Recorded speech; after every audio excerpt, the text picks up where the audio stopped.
नमस्कार, आप देख रहे हैं न्यूज 24। मैं हूं विप्तेश माथुर और इस बड़ी खबर पर लगातार न्यूज 24 बना हुआ है। बड़ा हादसा हो गया है दिल्ली के ओल्ड राजेंद्र नगर में। ये ब्रेकिंग न्यूज आपकी टीवी स्क्रीन पर। कोचिंग सेंटर के बेसमेंट में दरअसल पानी भर गया था और बेसमेंट में पानी भरने से 3 छात्रों की मौत हो गई है। मृतकों में 2 छात्राएं शामिल हैं, 1 छात्र शामिल है और एफआईआर दर्ज कर ली गई है। जांच के आदेश हो गए हैं, 2 लोगों को हिरासत में लिया गया है और वहां से लगातार मेरे सहयोगी वरुण सिन्हा बने हुए हैं, विनय सिंह भी बने हुए। उन्होंने तस्वीर दिखाई कि छात्रों की तरफ से प्रोटेस्ट भी वहां शुरू हो गया है, इंसाफ की मांग की जा रही है। और तकरीबन वहां जितने भी कोचिंग सेंटर चल रहे हैं, आईएएस की कोचिंग वहां छात्र जो लेने जा रहे हैं, सबका यही हाल है। सेफ्टी नॉर्म्स को जो है ताक पर रखकर वहां पर कोचिंग चलाए जा रहे हैं। कोई सुरक्षा व्यवस्था नहीं है।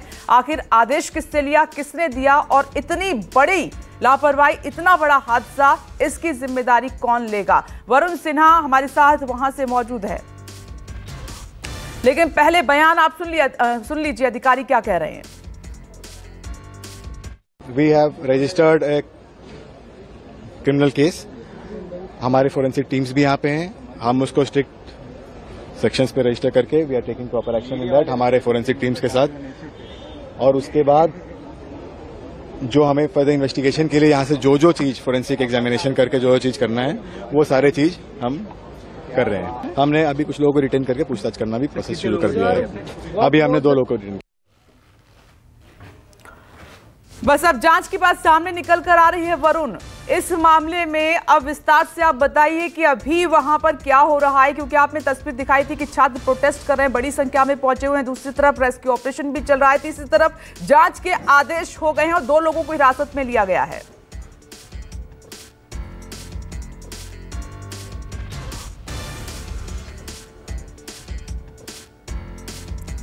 वरुण,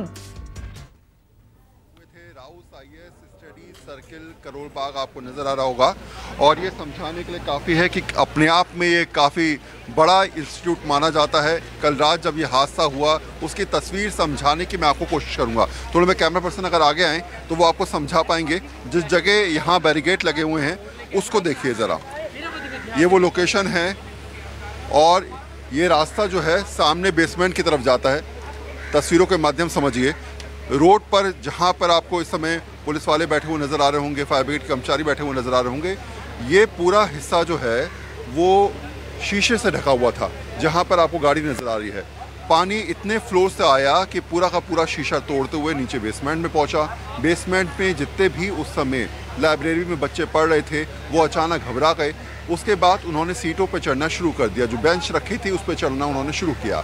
थोड़ी देर के बाद स्थिति ऐसी बनी कि बेसमेंट के अंदर पानी 2 फीट, 3 फीट, 4 फीट से बढ़कर करीब 12 से 15 फीट और छत तक पहुंचने की स्थिति बन गई। और उसके बाद ये सब कुछ जो हुआ वो विपनेश मात्र 20 से 25 मिनट के दायरे की स्थिति बनाता हुआ नजर आया। और शुरुआती दौर में पानी इतनी तेज़ी से बढ़ा, यानी कि 8 से 10 मिनट के अंदर ही पूरा पानी जो है वो करीब 8 से 10 फीट भर चुका था। यानी समय नहीं निकल पाया, ना ही समय मिल पाया कि छात्र कुछ सोच पाते, कुछ समझ पाते।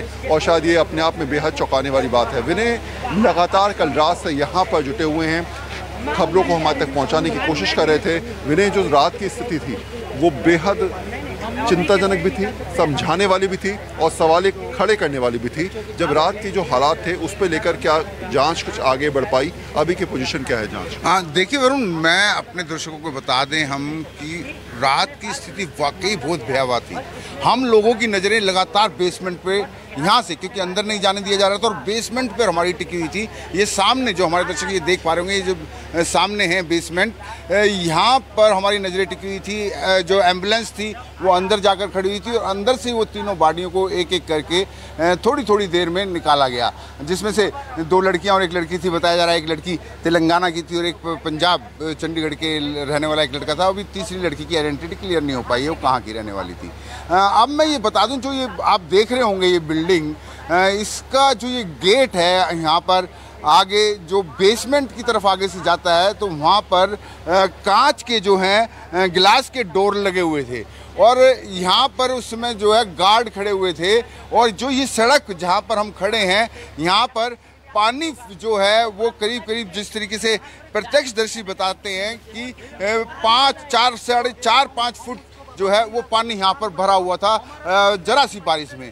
साफ था कि जो सवाल खड़े हो रहे हैं कि एमसीडी के सीवर जो हैं वो ओवरफ्लो हो रहे थे और पानी अंदर घुसने को तैयार था, लेकिन गिलास जो लगे हुए थे, गिलास के जो डोर लगे हुए थे बेसमेंट के बाहर, उनकी वजह से वो पानी रुका हुआ था।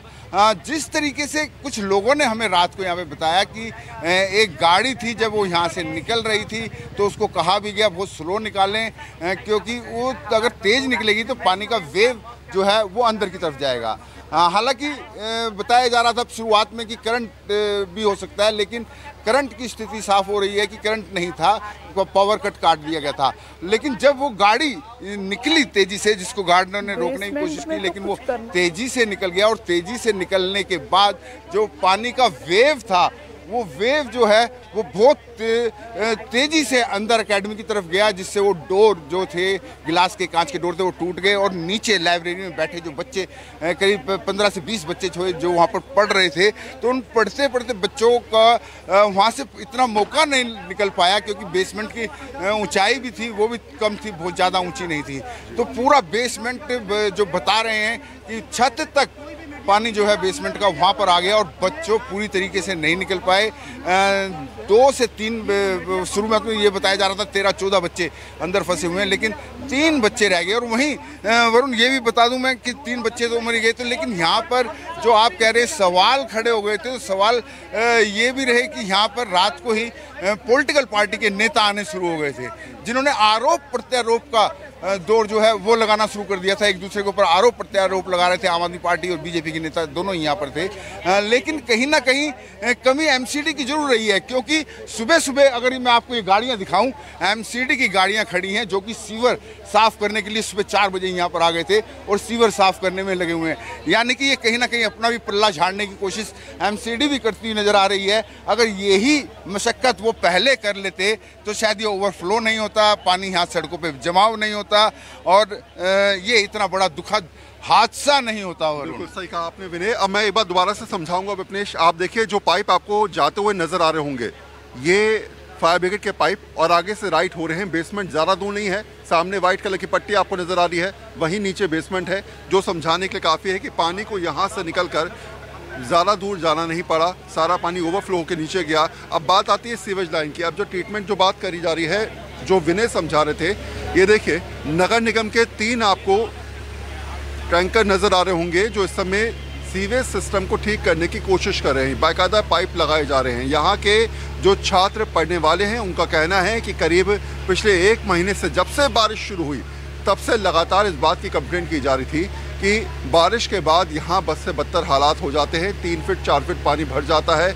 इसलिए जो नगर निगम है वो सीवेज सिस्टम को ठीक कराए, जो स्थिति है वो नालों की निकासी की ठीक हो जल की और परिस्थितियाँ ऐसी ना बने। लेकिन आप देख सकते हैं कि एक बारिश ने हाहाकार मचा दिया, ऐसे हालात पैदा कर दिए कि आप समझ सकते हैं कि शायद छात्रों के लिए बेहद चिंता बढ़ाने वाली स्थिति है।